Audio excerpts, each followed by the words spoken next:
समस्त को प्राइज देलो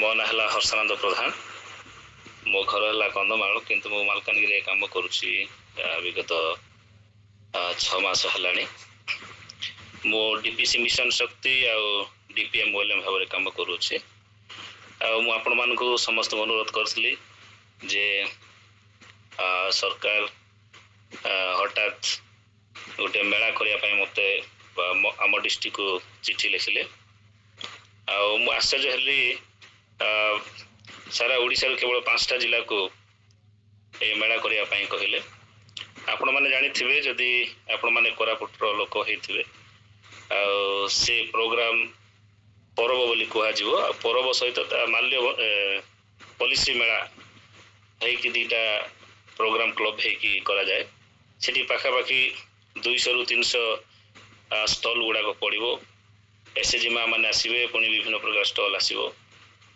से प्रकार नवरंगपुर लोक जदि होते आपण मैंने जानवे यहाँ मंडे पुणी पॉलिसी मेला यहाँ 2टा मिसिकी हुए यहाँ जिला स्तरीय प्रोग्राम गुड़ाक एवं मालकानगिरी ताहा माल्यवंत एवं पॉलिसी मेला बोलिकी हुए पुणी अलग जिला मान अलग ना अच्छी पुणी जेनराली ताको पॉलिसी मेला बोली कह जाए ए बहुत गुड़ा पैसा दरकार हुए आठी अभिज्ञता भी दरकार जो नागरिक करिसेंती जिला प्रशासन यहाँ करिथाय प्रोग्राम गुड़ाक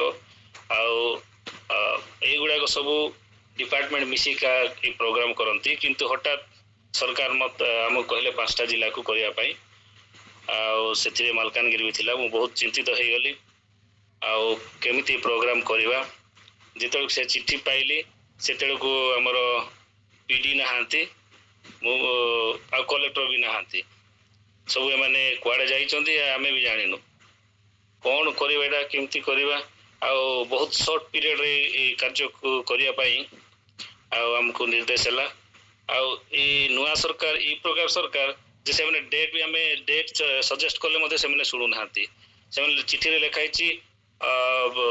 फेब्रुआरी 28 रु 7 मार्च भीतर प्रोग्राम गुड़ा करिया पीरियड होउची आम पई सबटु बड़ कष्टकर विषय कने गुड़ाए प्रोग्राम अच्छी आपण माने जदि जानी थिबे ओएलएम ओडिशा जीविका मिशन रो कार्य पाखापाखि 150टा कंपोनेंट कार्य करे पुणी आउ सहित आम मिशन शक्ति अच्छी प्रकार 2 पटे कार्य करें मु डीएसडब्ल्यू सेक्शन रे भी बसु थाए मु पुणी आमकर जिला परिषद जोटा कि आगर कहला डीआरडीए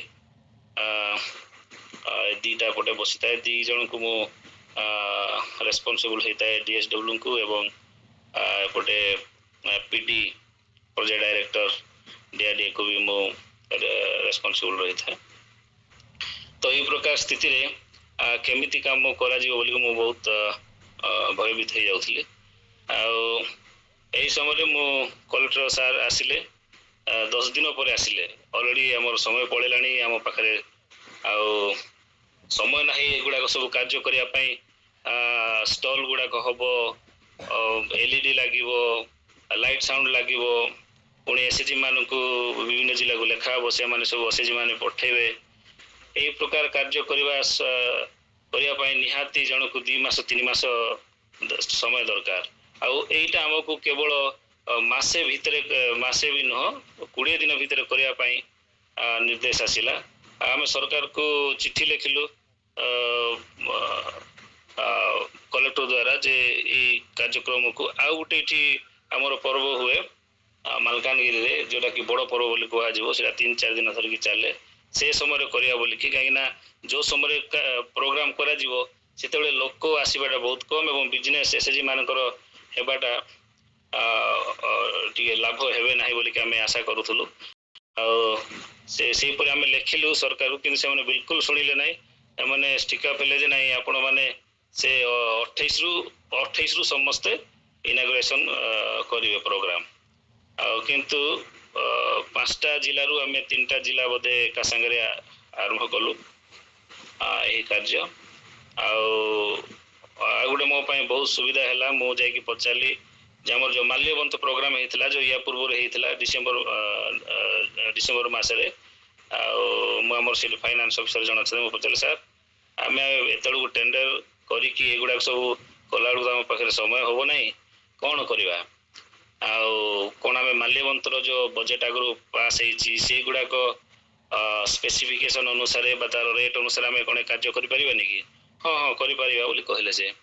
ତ ମୁଁ ଖୁସି ହେଇଗଲି, କମ୍ ସେ କମ୍ ଟେଣ୍ଡରଟା ହେବ ନାହିଁ, ଆଉ ଆମେ ପ୍ରୋଗ୍ରାମ୍ ଗୁଡ଼ାକ ସିଧା କରିପାରିବା। ସେଇ ପ୍ରକାର ମୁଁ ପିଡିଙ୍କୁ ବି କହିଲି। ଆଉ ଯେତେବେଳେ କଲେକ୍ଟର ଆସିଲେ, କଲେକ୍ଟର ମୁଁ ମେସେଜ୍ ଦେଇଦେଲି ଆମର ADM ଯେ ଏମିତି ଏମିତି ହେବାର ଅଛି।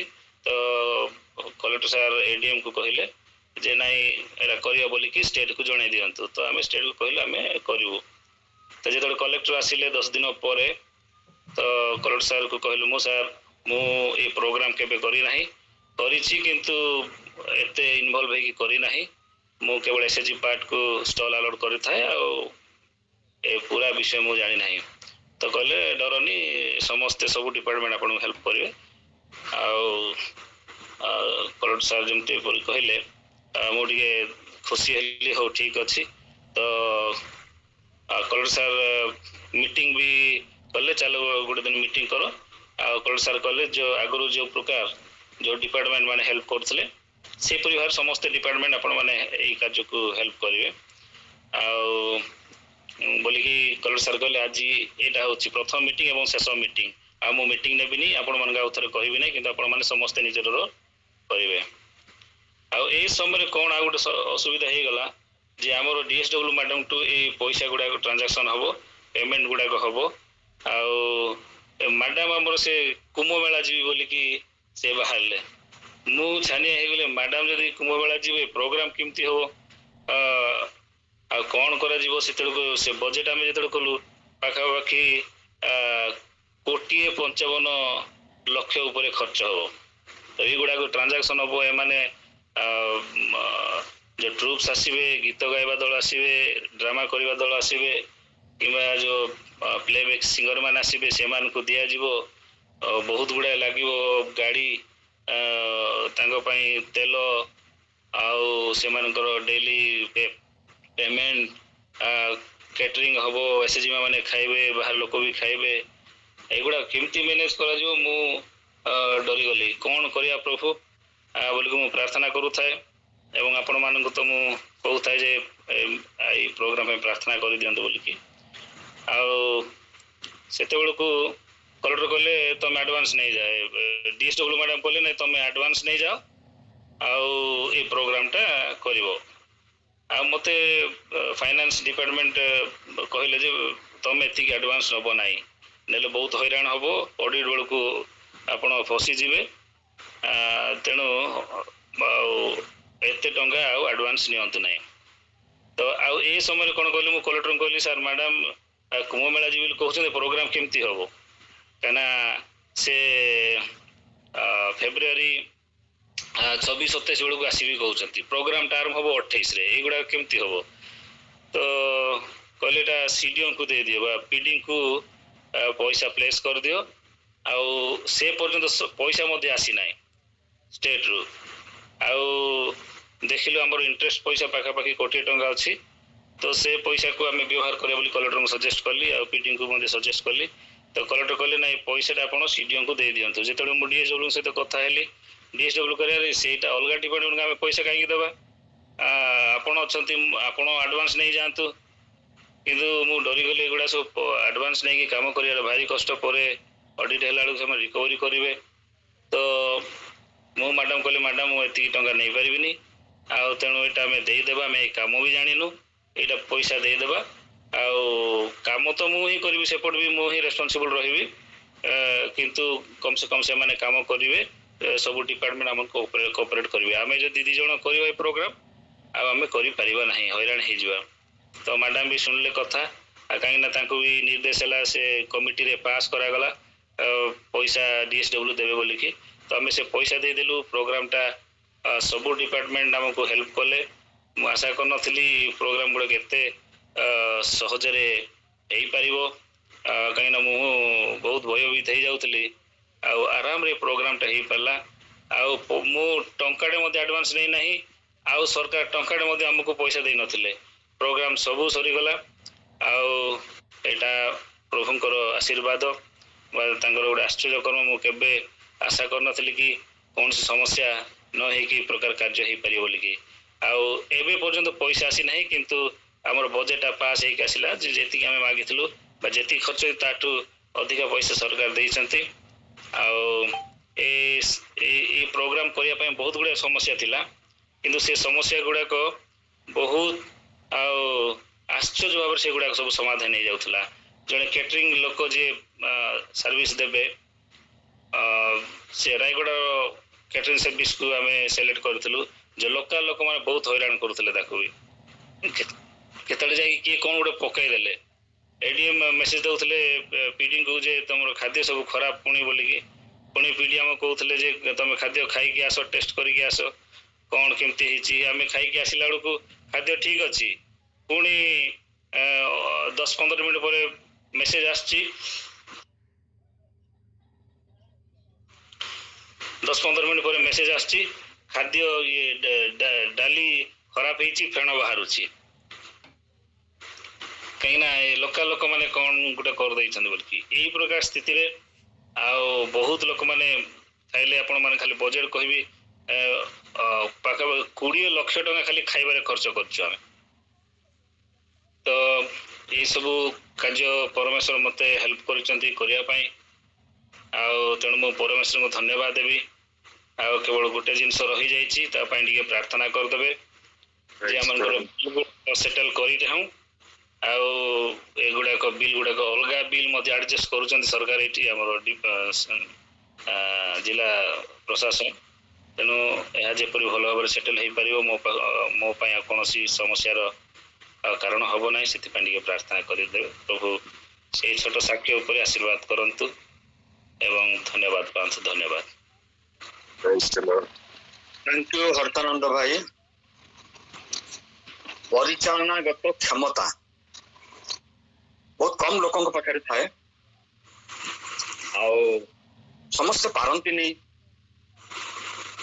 परिचालना करियार जो शक्ति सेटा केवल प्रभु ही दियंती जमती फारो जानिले जे जोसेफ पाखे से परिचालनागत क्षमता अच्छी से जोसेफ को मनोनीत कले मु आपणकर साक्षाटा शुणुली अनेक चिंतार देखिए आपण को जीवाको पड़ला और हठात जीवाको पड़ला किंतु तार मध्य प्रभु प्रमाणित कले जे गोटे ख्रिस्टियन जीवन केते स्वतंत्र जीवन केते भिन्न जीवन ताको प्रभु सब अवस्था रे रक्षा करंती हमने जो माने सब सरकारी चाकरी करथिलु बा जो माने करूचंती से माने जानते केते विपद संकुल आ भयावह ए सरकारी पैसा को डील कला बळे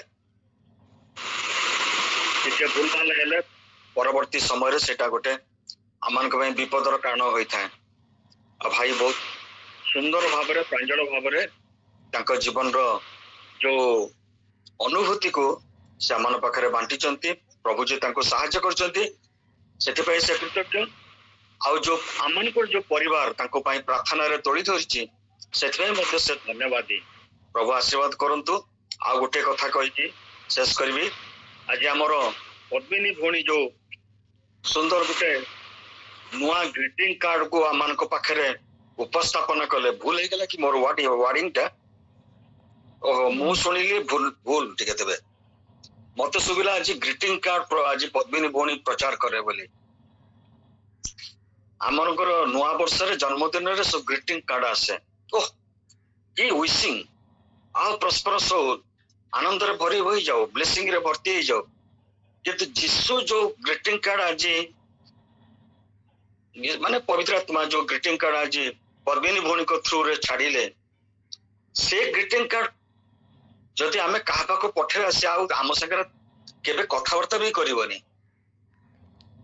जानी पड़थियो से ग्रीटिंग कार्ड कौन आ पाप करो नहीं नले शेष अवस्था आहुरी भयंकर हब अर्थात तमर ग्रीटिंग्स तम ऊपर निर्भर करुची के आशीर्वाद करदेले के विश करदेले तमर किसी एपट सेपट हबनी किंतु तमर ऊपर निर्भर करुची तमर शेष अवस्थाटा पाप संगे शरीर कष्ट दुख रोग संकट सब जड़ित होइछि आमे प्रार्थना करछु करबाटा भी आम पाखे कहाई କିନ୍ତୁ ଆଜି ଯୋଉ ଗ୍ରିଟିଂସ୍ କାର୍ଡ ଆମର ପ୍ରବୀଣ ଲୁଗୁନ ଛାଡ଼ିଲେ, ଯୋଉ ଯୀଶୁ ବନେଇକି ଛାଡ଼ିଛନ୍ତି, ପାପ କଲେ ସାଣକୁ ଦେଖ ଅବସ୍ଥା କଣ ହବ। ବ୍ୟୁଟିଫୁଲ ପଦ୍ମିନୀ ଭଉଣୀ, ବହୁତ ଭଲ ଲାଗିଲା। ଗଡ ବ୍ଲେସ ୟୁ ଭାଇ ହର୍ଷବର୍ଦ୍ଧନ ଭାଇ ଆଉ ପଦ୍ମିନୀ ଭଉଣୀକୁ ପ୍ରଭୁ ଆଶୀର୍ବାଦ କରନ୍ତୁ। Thank you very much. ଆଜ୍ଞା, thank you sir. Praise the Lord. Amen. ପ୍ରେଜ୍ ଦ ଲର୍ଡ।